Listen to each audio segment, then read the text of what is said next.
when the meadows full of strangers and the loud birds take the stage, I keep my colors folded like a letter on its page. Welcome everyone, I'm here with Neil Potts, and here is an episode of Fuck It, I Quit. And today we're going to hear about Neil's life, Neil's journeys in the world of entrepreneurship, and I'm really looking forward to this conversation. Neil, welcome. Thank you. Thanks very much for having me. So I think people would not know that we used to be desk buddies sitting next to each other. This is true. Yeah, this is true. And I remember one thing about you. It was maybe 2015 or 16, something like that. Yeah. And he used to come in the office after having maybe went to a market to buy lots of fresh produce, and after having done a pop-up kitchen somewhere in Shoreditch, I think, in London. Yeah. And to me, that was absolutely mental, because I thought, wait a second, you are working in banking, you are on the 40th floor, a skyscraper in Canary Wharf. Why the hell are you doing this? So tell me a bit about your history. How did you come to spend your morning going through wholesale markets for fresh produce? It's a great question. Yeah, it's a good question. First of all, you have a great memory. You're exactly right with that recollection. So yeah, I've always felt, I think, a little like a square peg in a round hole. I've never, in all of the jobs I've done really in my life, I started in property in London. I did another property job and then another one, and then I got into banking, which is where we met. But in all of those jobs, really, I've taken something from them. I've enjoyed them. You know, there's been aspects of it that I've kind of clicked with, but there's also been many things that I've just kind of gone home at night and started thinking, well, I don't know what I'm doing here. So yeah, the food thing was my previous business. So I'm guessing we'll get onto that. But yes, essentially we started that business, my partner and I, both working full time. We did that for about, I think, 7-8 months, something like that. So yes, we were doing pop-ups in the evenings in Shoreditch, a couple of times a week. I was going to produce markets in London, near Borough Market, just behind. And I was going there at like 4 a.m, buying the stuff we needed for the evening, going to work, then going to the pop-up, then setting it all away, and then doing it all again. So yes, you probably saw me extremely exhausted. And I think you're actually probably one of the few people I actually told what I was doing, because really? I was so scared that I would get in trouble for being not my full self in work. But yes. And that activity, that enterprise actually became quite successful, because you opened 4 fast food joints. Yeah. What was the name of it? What was the product? It was called the Vurger Co. So that's Vurger, burger with a V, the Vurger Co. So yeah, we had restaurants. We had 4 in the end. So we had Shoreditch, Canary Wharf, which was a bit of a homecoming, Brighton and Manchester. But we also had products, condiments, mainly mayos, but also some like cheesy type sauces in stores in the UK, UAE and US. So yes, it was pretty successful for a while. And again, I'm sure we'll get into the meat of that, but yes, it was successful for a while. That's good. So let's get into the meat of it. Tell me. Okay, perfect. Yeah, so well, meat of it is quite ironic because it's a vegan business. So yes, we started officially in 2016. So while I was still at HSBC. We started with market stalls, pop-ups, all sorts of events. And the business came from, you may remember, I don't know, I can't remember if I talked about it, but I had for years before that, I had stomach problems. I would periodically get really bad stomach pain. Couldn't really figure out why, couldn't really figure out what it was. I had lots of tests, I had lots of scans, and nothing really was showing as particularly alarming. So I kind of figured it had to be to do with what I was eating. I can't say that doctors particularly channeled me in that direction, but I realized there's only so many things that can be wrong if there's nothing major visible wrong. So I started on this big journey of just exploring, what I'm eating, what's causing me problems, what isn't, and eventually got to meat, red meat particularly, and dairy, both of which at that time in my life I consumed a lot of. Um, Well, so living yeah, in Britain, it was difficult not to. I agree. Yeah, back then, yeah, for sure. So we were just turning 30, both myself and my partner, and we came to California on a big road trip, basically to celebrate our birthdays. And we spent that time pretty much, I think, accidentally eating predominantly vegan food. Lots of great restaurants, lots of interesting stuff that wasn't necessarily like my version of a vegan restaurant back then was just this really old-fashioned, really kind of tired looking place that not many people would be interested in going to. But over here in California, we just came across lots of restaurants that were really interesting. Just first and foremost, great restaurants. And then they happened to be vegan as opposed to designing it the other way around. And that really kind of flicked a switch for us because not only was I feeling dramatically better, almost instantly, I was feeling, Hmm. less symptoms in my stomach. But also we were both at the time just really itching for doing something for ourselves. Um, with banking, I think it's probably the job I enjoyed the most. um, but I was still getting home, like I don't know if we want to bore your listeners with what exactly we were doing, but it was a lot of numbers, a lot of spreadsheets, a lot of things which to me were quite abstract. We were talking about exposures that were so large that I couldn't really grasp it. I couldn't really think, well, what does this even mean? We were rounding to nearest tens of and hundreds of millions. So I mean, what is that? What is that? So yeah, I was getting home at night and thinking to myself, okay, well, reasonably paid, but what does it mean? Is this really what I'm going to do for the next 40 years? And so yeah, we were just kind of itching to do something and try something else, and it all kind of just came together. So we started doing the pop-ups. We weren't able to just throw in our jobs on day one and and go full steam ahead. So we tried to kind of blend that. We both worked full time for maybe 6 months. Then Rachel, my partner, worked part time for a few months, and then we both just kind of jumped ship in 2017. And yeah, the rest was a journey. When it comes to um, not liking a corporate job, what was it that was really so dreading, apart from the abstractiveness, but more deeply? Like it was personal satisfaction, it was fulfillment. What was it that you didn't like? I think all of those things. I think I'm somebody who is, well, I've subsequently learned that there's probably other things at play, but I'm somebody who doesn't sit still very easily. Um, I I like to feel like the work I'm doing, whatever it is meaningful. It's helping someone ideally, but it's more importantly, it's something that I feel is worth spending time on. Um, I've really come to realize I've just turned 40, so like the last 10 years especially, I've really been conscious of, I do only have one shot at this, this being life. And so I kind of feel like, every year that I'm healthy, every year that I'm able to do stuff, I should really be trying to maximize that as much as I can. And again, I didn't hate my job in any way. I really didn't. And I really liked the people I worked with. You were a big part of that. But I think I just was getting home and just thinking, I'm not sure this is enough for me. And equally, I was thinking, well, if it isn't enough, do I want to keep climbing the ladder to a point where, um, my salary was good, but it wasn't at a point where I thought I can't possibly leave this.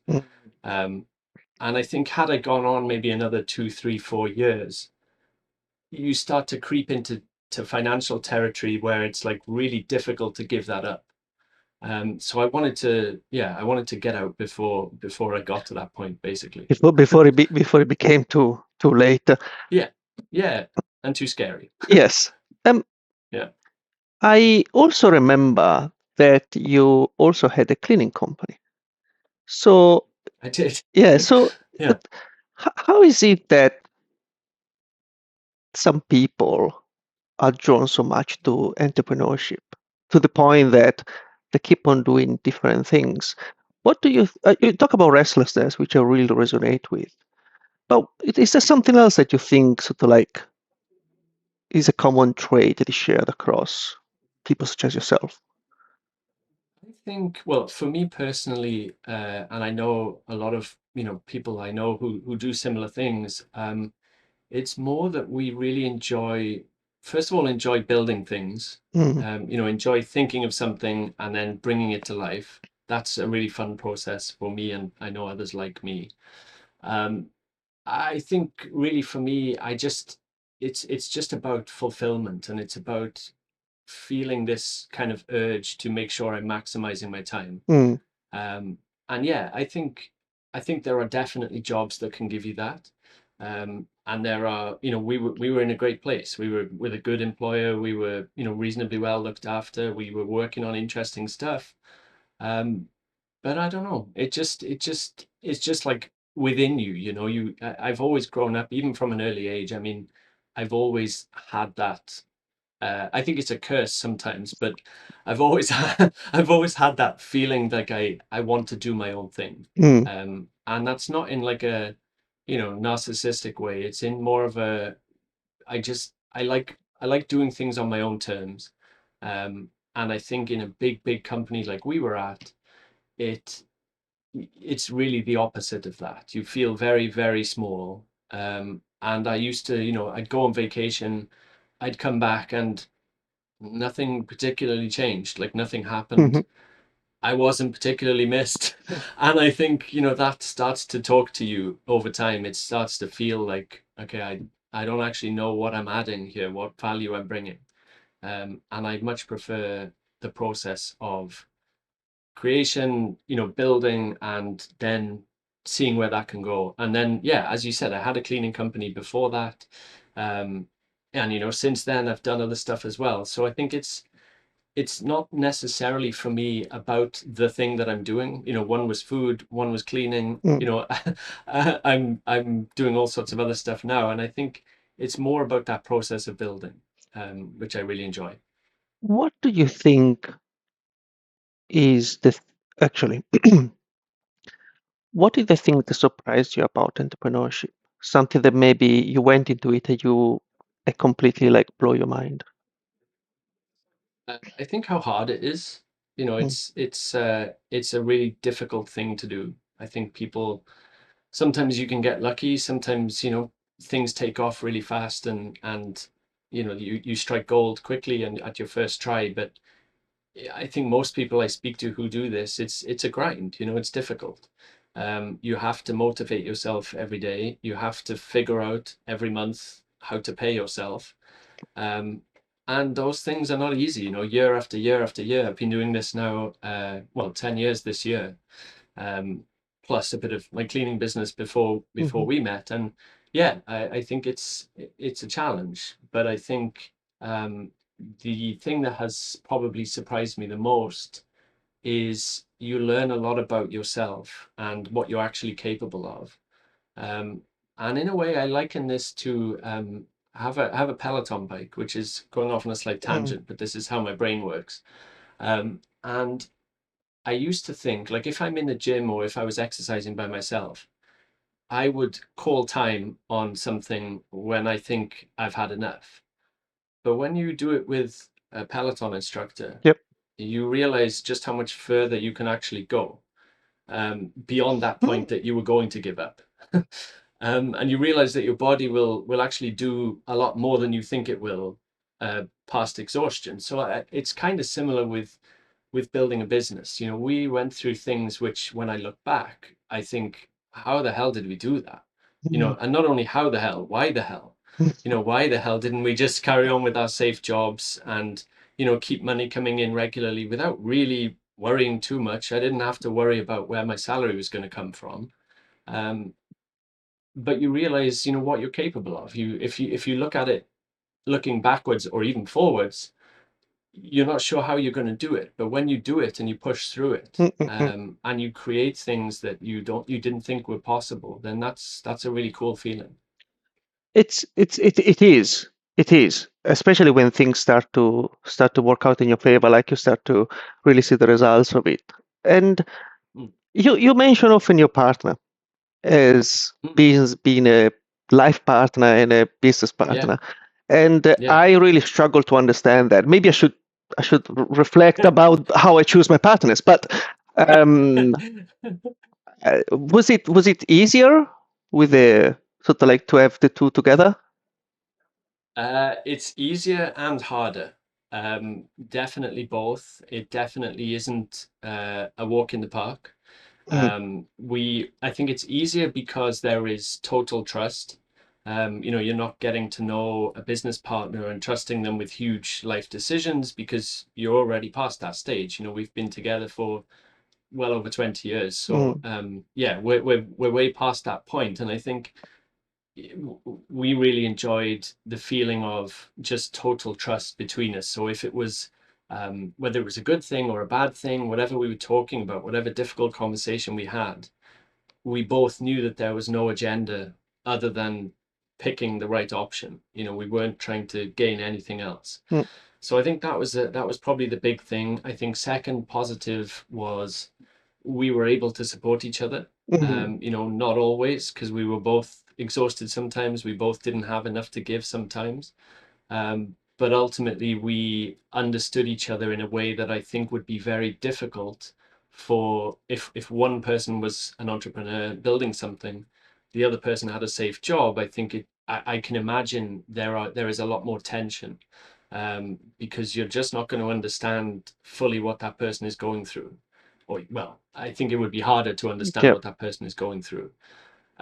On the negative side, it's exactly as you would imagine. Mm. It's, your life, your relationship becomes your business becomes your relationship, your life kind of all just blends into one. So yeah, there was tension, there were difficult times, but for sure, overall, I wouldn't change a thing. It was great. Yeah, from that perspective. Thank you. Um, is it okay if we go into some more life stories and some more specific details? Yeah, of Um, course, go wherever you want. when you thought in one of those situations where you strike gold, Hmm. when was it? When was one of those situations? When we struck gold, Yeah, how did it come about? I think we probably had a series of small increments as opposed to striking gold in one hit. Um, I think these days it's maybe more possible, and certainly outside of food, it's more possible to, really go big quickly. But I would say we were more incremental with the way we grew. I think there were several things that kind of came together for us, kind of key things that made it work quite well. One was we were right at the start of this was, early 2016. So we were right at the start of when vegan food was starting to build some Mm, momentum. Certainly in London, we were one of the first people to be doing what I would now call a regular restaurant that just happened to serve vegan food. It looks normal now, and it looks super normal to go into Tesco and see vegan mayo on the shelf. But back then it wasn't, and mm, that's the kind of stuff we were doing. So I think timing wise, we were great. We got the right product, the right business at the right time.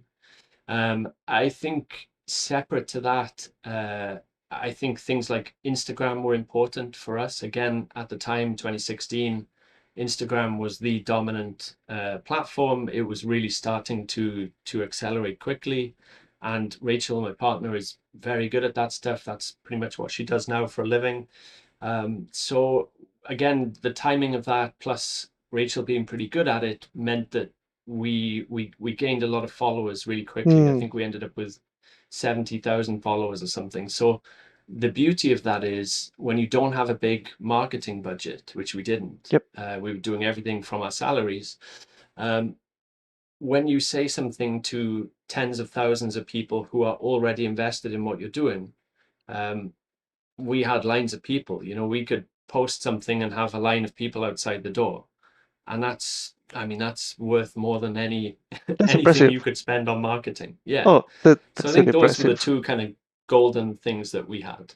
And I started this podcast because when I posted about my own story, a lot of people resonated with it.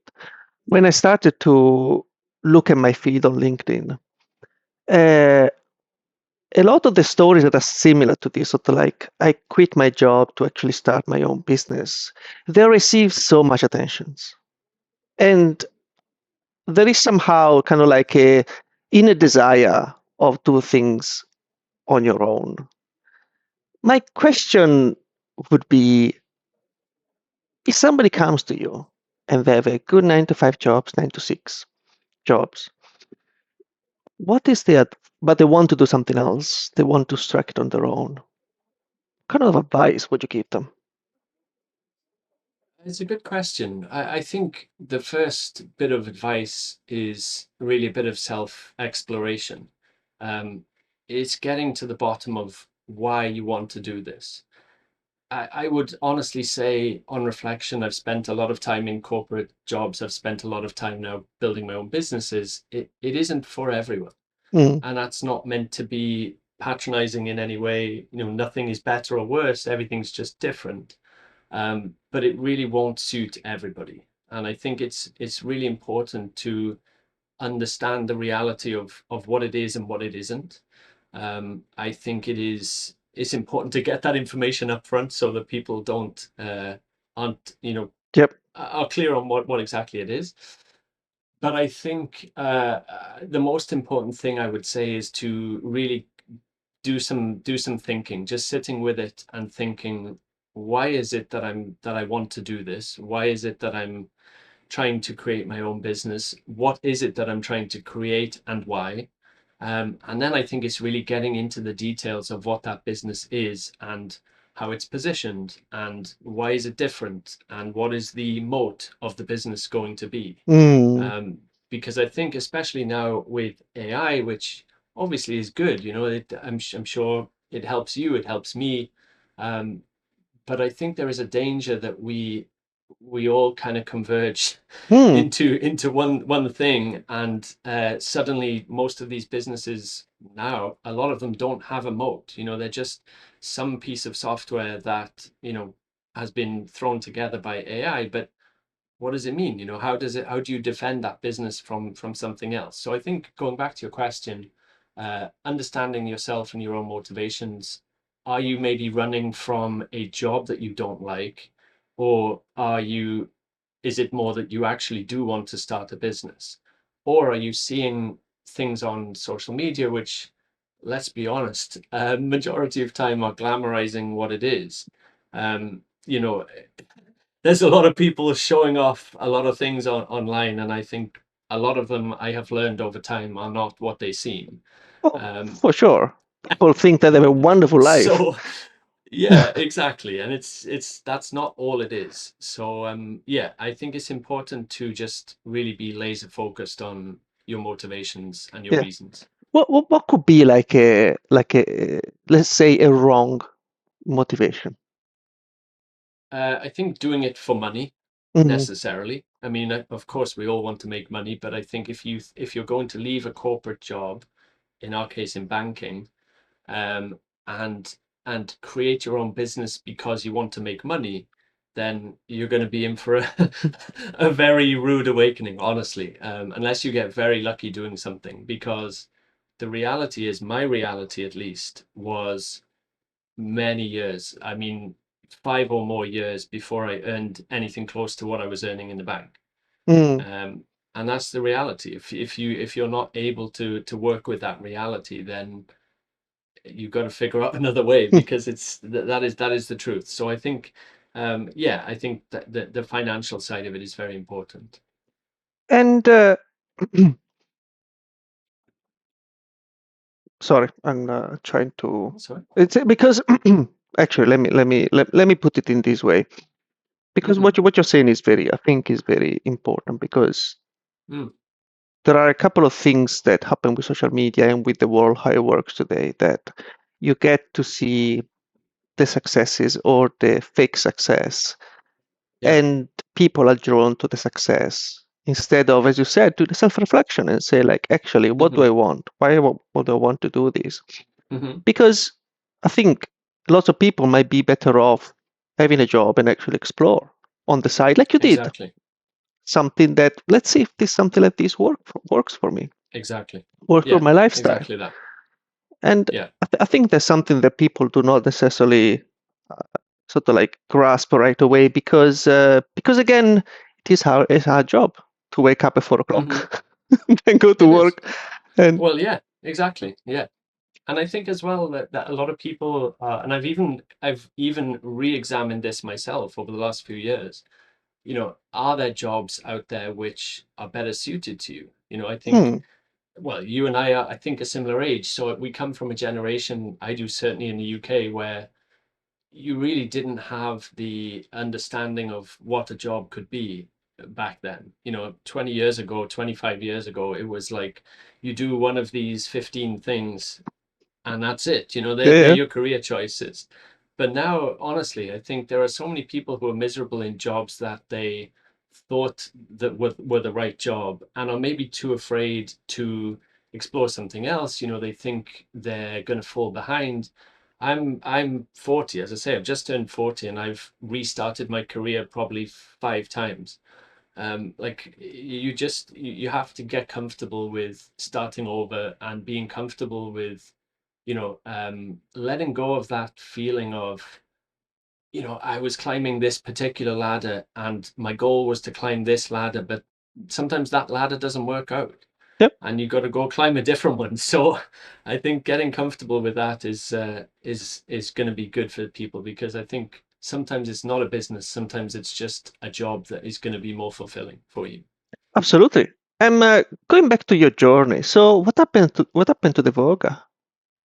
Yeah, so we were going really well. So we were growing quickly. We were getting investment. We were opening new restaurants. We were adding supermarket products. Things were going well.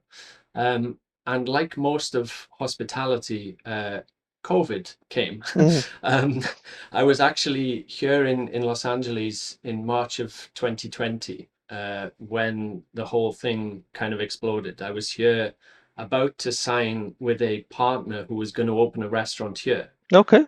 So that's kind of, yeah, that's where we were at in March 2020. And of course, I literally had to cut the trip home and fly back because the US at the time were closing the borders and they weren't allowing anybody in. So I had to get back.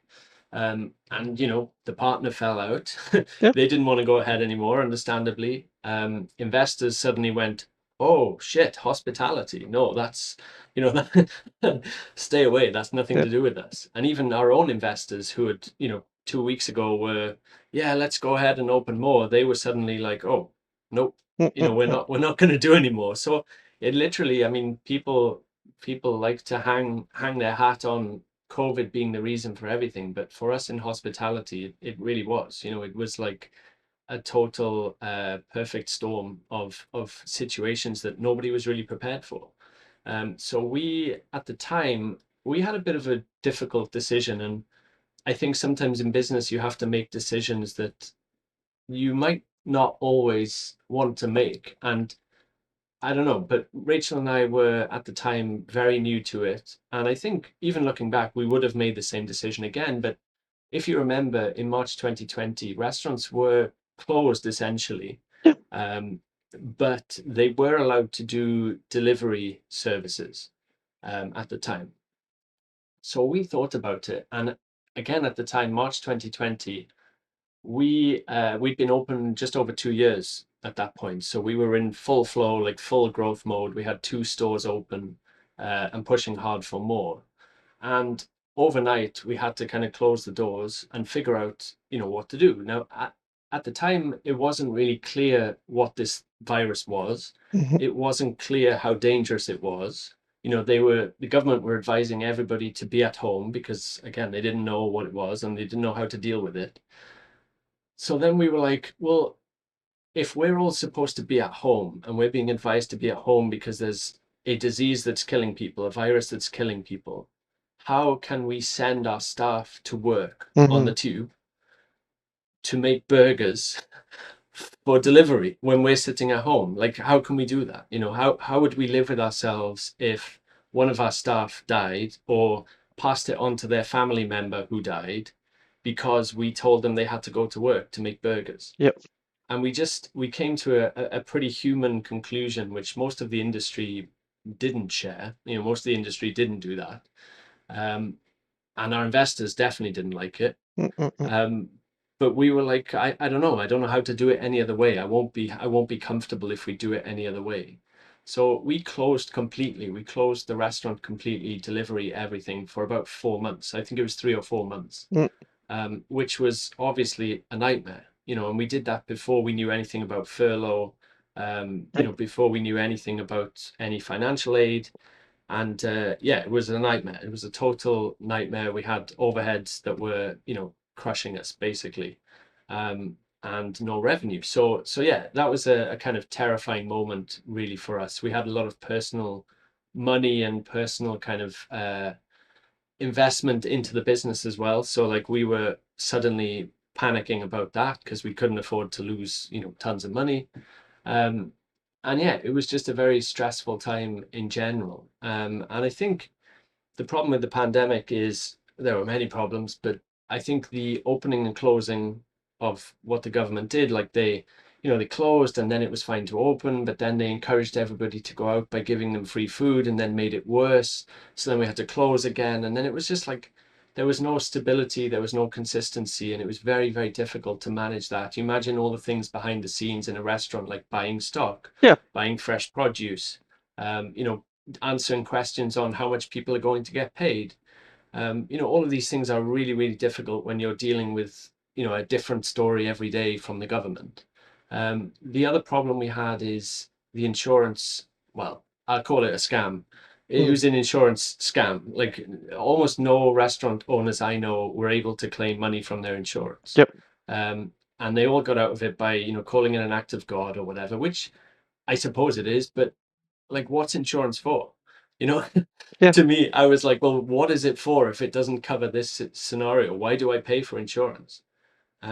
So, that was a big hit. We probably, I think we calculated it in the early parts of the pandemic, we probably lost about 300,000 or 400,000 pounds. Yep. Just to lost revenue. And we didn't claim any of that back. We still kept our overheads at basically the same point. So yeah, you can imagine, you can do the maths. We were struggling. I think, in hindsight as well, we had to take on debt to survive, so that we had to take on some of the government, I suppose, government-sponsored debt that was being dished out. But really, I think the vast majority of people who took that on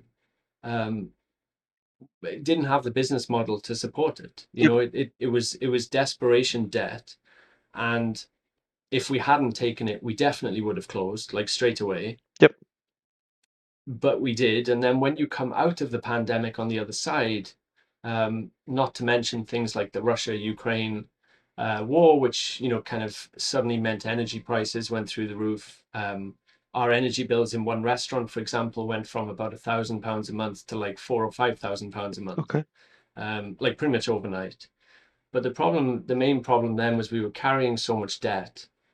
We were battling inflation, so costs were way higher than they were before. We were grappling with nobody then wanted to invest in restaurants at that point. So yeah, it was like a combination of lots of different factors, which each on their own would have been difficult to survive, but they kind of all happened at the same time. So But it was very basically, difficult. sort of like I try to understand what you were going through, but it must have been extremely hard. The silver lining is that I think you must have learned in that period far more than in 5-6 years in banking. Yeah, yeah, definitely. I mean, you'll know most of what I knew about banking I got from you. So yeah, I definitely did. And I think the thing that once you get through the pain and the bitterness of it, and I think the thing that stings the most is you allow yourself, there were moments when we were growing where we were raising investment at certain valuations, Yep. and you start thinking, okay, like, this is going to make me a lot of money one day. Yep. Um, and I don't know, I think when the first time you do that, which it was for me, um, you mistakenly cling to paper valuations. Yep. Um, when really the only valuation that matters is the money that comes into your account when you sell a business. Hmm. Nothing else matters.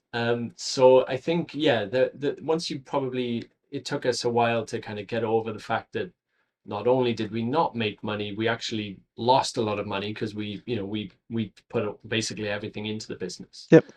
So yeah, I think that is definitely a challenge. But I think what you do learn about yourself, and what I've learned about myself, is just how, sounds pretty morbid, but Hmm. just how much pain I can take. Okay. And again, that's not a particularly positive thing to say, but what it means is right now in my life, other than like people I love or myself getting sick, there's basically nothing I'm scared of. Nothing. I'm not afraid to try anything. I'm not afraid to move anywhere. Um, I'm not afraid of failing. I'm not afraid of, trying something new. All of those things now really are not a problem at all for me. And I realize it's probably not healthy to go through what I went through to get to that point. But I'm so pleased now that I did, because I feel like I've been through, again, other than personal issues, I've been through probably the hardest thing I can go through. So yeah. That is impressive and uh, and very inspiring. I feel very inspired right now because as a young, I have a young business, and Yeah. again, maybe not the same size of the struggles, but those things that like really resonate. And Yeah. yesterday I was reading a book. It's called 101 Essays to Improve Your Life, something like that. It's by Okay. a modern philosopher. It's fantastic. Nice. And and she was saying that again, pain is what make us sort of like pain is what make us who we are. I know that you use it like in a you thought a morbid way, but actually is what make us develop, make us grow, you know. And Yeah. then sort of like is and again it's part of life. We try to hide it, but Yeah. that's part of life. It's true.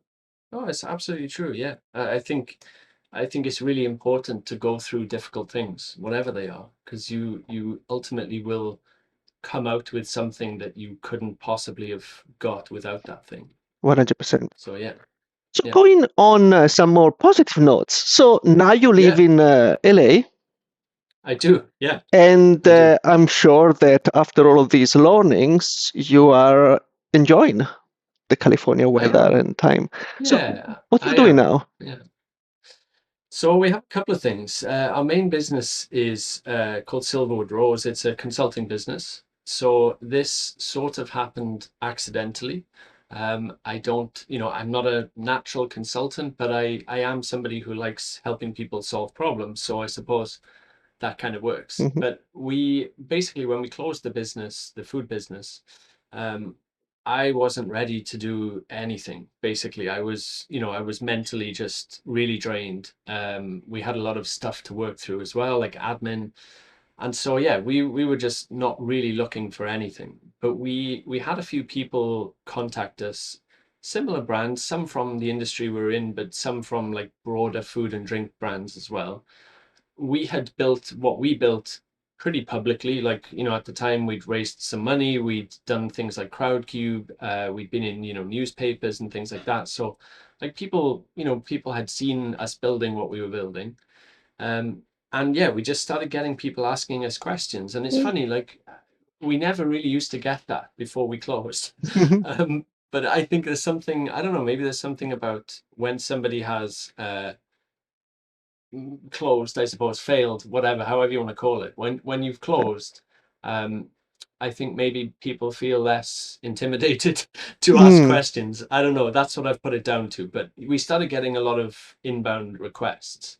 And it was people saying things like, so sorry you've closed. We're going through something similar. How did you navigate the last 2 years? Or how did you find cash when, nobody would give you cash? And all of these things, like all of these complicated questions. And in Rachel's case, how do we revamp our marketing and our brand, even though we haven't got any money left? These kinds of things.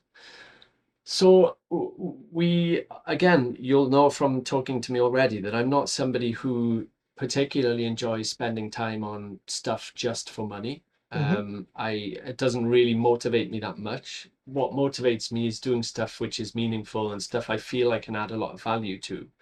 And lots of these questions I felt strongly about. They were things that mattered to me personally, obviously, because I'd just been through it. But they were things where I was like, oh, I know how to solve this. Like I've been through this. I know the answer.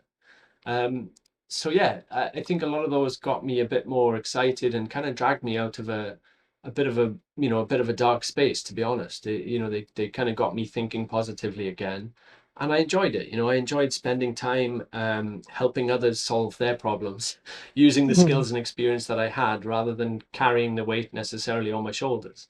But then, of course, naturally, we're entrepreneurs, so I find it hard to separate the two things. So when I'm working with a client or when I'm working on a challenge, I feel like it's my business. I get so passionate and so into solving the problem that sometimes I have to just pause and just remember, I'm not the one who should be making this decision. I should be helping people to see the options so they can make the decision. And yeah, I think that's something I've learned over the last few years of doing this, that I shouldn't be the one kind of making the decision. And when I start feeling that way is when I start getting a bit nervous, because it's not my risk to take. So yes, that's kind of the main thread of what we're doing. That's what we were doing in London before we moved here, and it's what we're continuing to do here. I've also got back into property. So I started my career in property in London, and now I'm back in that world here in LA, and that's in its early stages. But it's, again, look, that's another side hustle that I'm doing on the side of another business. So it's like, that's kind of what I mean.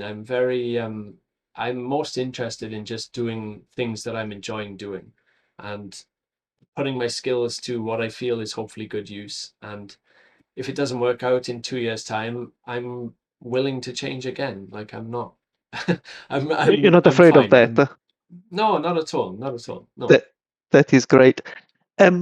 So how can people reach out to you? So best way is to take a look at our website. So that's www.silverwoodrose.com. You'll find our contact details on there. You can get in touch. You can find me on LinkedIn. And yeah, any way you like. I'll answer any questions through any platform. Perfect. And we'll add them on the show notes. So, Neil, thank you very much for your time. It's been fantastic. And we're going to see each other soon, I'm sure. Yeah, absolutely. Strangers, and the loud birds take the stage. I keep